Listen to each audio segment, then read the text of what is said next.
দায়িত্ব আমাদের এই ওয়ার্ডের সভাপতির দায়িত্বে আছেন সাবেক কাউন্সিলর আগত আমাদের এই সম্মানিত নেতৃবৃন্দ এবং ভাইরা আসসালামু আলাইকুম। আজ থেকে নির্বাচনী প্রচার কার্যক্রম। প্রথমে আমি শুকরিয়া আদায় করছি আল্লাহ তাআলার প্রতি যে আমাকে যে দল আওয়ামী লীগ এই দেশ স্বাধীন করেছে সেই দলের পক্ষ থেকে গাজীপুর এক আসনের জনগণের পাশে থাকার জন্য এবং তাদের জন্য কাজ করার জন্য আওয়ামী লীগ আমাকে নৌকা মার্কাদের মনোনয়ন দিয়ে আপনাদের কাছে পাঠিয়েছে। শুকর আলহামদুলিল্লাহ।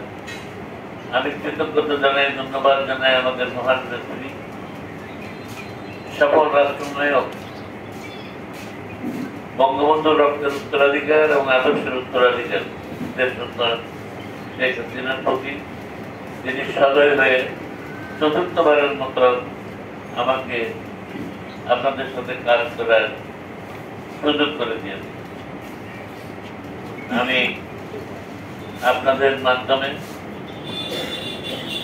এই কার্যকরবাসীর প্রতি আমাদের মহান নেত্রী শেখ হাসিনার সালাম জানাতে চাই, তার জন্য দোয়া চাই, দীর্ঘায়ু করেন এবং আপনাদের ভোটে আবার নির্বাচিত প্রধানমন্ত্রী হিসাবে বঙ্গবন্ধুর অসমাপ্ত কাজ সমাপ্ত করার জন্য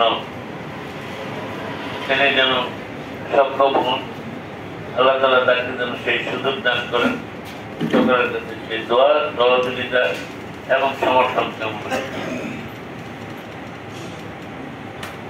বিশাল নির্বাচনী এলাকায় প্রত্যেকটা ভোটারের কাছে আমাদের কখনো যাওয়া সম্ভব নয়, তাই আমি আমাদের নেতৃবৃন্দকে অনুরোধ করব যে আপনারা প্রত্যেকে আমাদের প্রধানমন্ত্রীর ভাইয়ের আওয়ামী লীগের অর্থাৎ দলের পক্ষ থেকে এবং প্রার্থী হিসেবে আমার পক্ষ থেকে সকলের কাছে সালাম পৌঁছাবেন, দোয়া চাইবেন, সমর্থন চাইবেন, সহযোগিতা চাইবেন এবং নৌকা ভোট চাইবেন।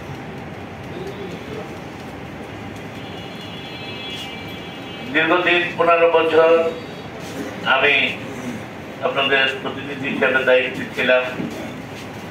এই দীর্ঘ সময়ে ভুলভ্রান্তি হতে পারে, আমরা মানুষ, একমাত্র ফেরেশতা বা শয়তানের ভুল, মানুষের ভুল হতে পারে।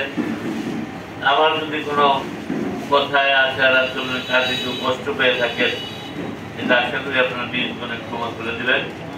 আর একটা কথা আমি খুব দৃঢ়তার সাথে বলতে চাই, বলতে পারি, আমি ইচ্ছাকৃতভাবে কখনো কারো প্রতি কোনো রূঢ় আচরণ করি নাই।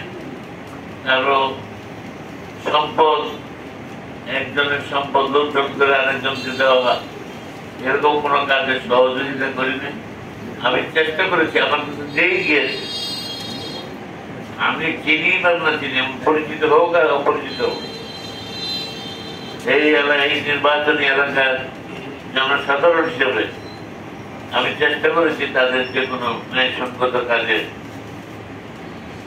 সর্বাত্মক সহযোগিতা করার জন্য এবং চেষ্টা করেছি তাদের সেই দাবি পূরণের জন্য। আমি আমাদের একটা মিটিং থাকে, আমি লম্বা কথা বলবো না, পরবর্তীতে জনসভা করবো। আমরা আজকে আমাদের একটু মিছিল হওয়ার কথা ছিল, অনেকে যেমন আপনারা করছেন, আবার অনেকে জাতীয় শোক দিবস ঘোষণা করায় অনেক জায়গায় আবার আগামীকাল করে, যেটা আপনারা আজকে এই নির্বাচনী কার্যক্রম শুরুর প্রথম দিনে যারা, এবং আমরা চাচ্ছি যার যার এলাকায় তিনি কাজ করবেন।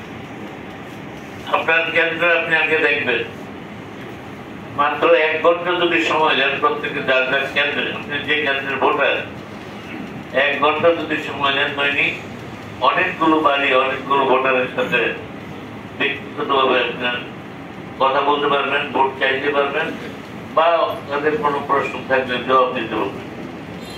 এই সরকার আমাদের মহান নেত্রী শেখ হাসিনা গত 15 বছরে বাংলাদেশকে কোন পর্যায়ে নিয়ে গেছে, পৃথিবীর মধ্যে উন্নয়নের রোল মডেল।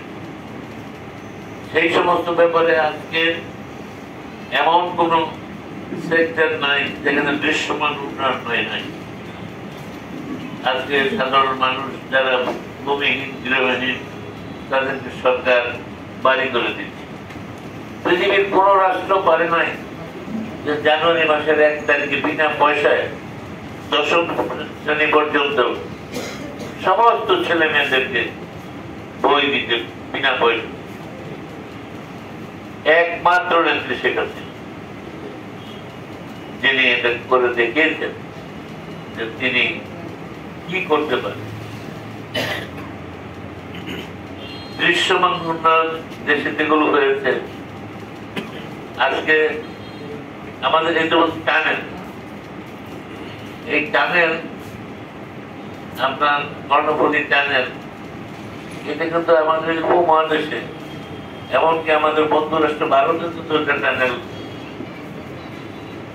আমরা কোন পর্যায়ে রেল লাইন, এই গাজীপুরে কাশিমপুরে আপনি দেখেন মাটির উপর দিয়া, ঢাকা দেখুন ঢালানের উপর দিয়া, কিছুদিন পরে মাটির নিচ দিয়া, এখন